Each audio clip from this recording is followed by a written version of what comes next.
Une machine peut-elle garder en elle l'âme de son défunt propriétaire? Dans la petite ville de Bastion, une légende circule parmi les habitants.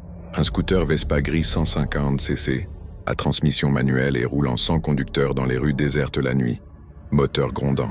Les anciens disent que ce scooter remonte à 20 ans dans le passé, ayant appartenu à un homme violent et méchant nommé Mazzario Napoli, mort dans un accident de scooter.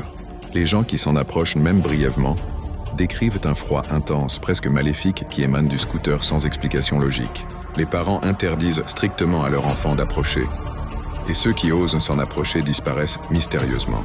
Andrian von Ziegler, mécanicien de 34 ans, affirme et confie aux autorités d'avoir déjà travaillé sur le scooter lorsqu'il l'a trouvé immobile devant son garage sans explication rationnelle. Andrian expliqua qu'en s'approchant du Vespa, il avait senti une odeur de métal brûlé et d'essence rance. Intrigué, il tenta de déplacer le scooter, mais les roues refusèrent de tourner comme soudées à la route. Ce fut à ce moment qu'il entendit une respiration lente, haletante, qui semblait venir du réservoir. Il jura avoir vu un œil s'y former avant de reculer d'un bond.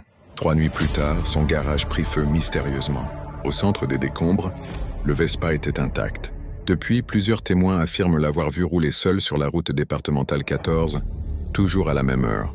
Le moteur rugit comme une bête affamée, et certains disent qu'on peut entendre une voix d'homme hurler son nom dans le vent. Mazzario Napoli. Un soir d'automne, un adolescent nommé Lucas Ferrand décida de prouver que cette histoire n'était qu'un mythe. Il se rendit sur la départementale 14, peu avant 2 heures du matin. La brume recouvrait la route. Lucas s'attendit, caché derrière un vieux panneau rouillé. Puis au loin, il entendit un grondement. Lorsqu'il aperçut enfin le Vespa gris, il sentit son souffle se couper. Le scooter roulait lentement, sans personne dessus. Le guidon bougeait pourtant comme s'il suivait une route invisible.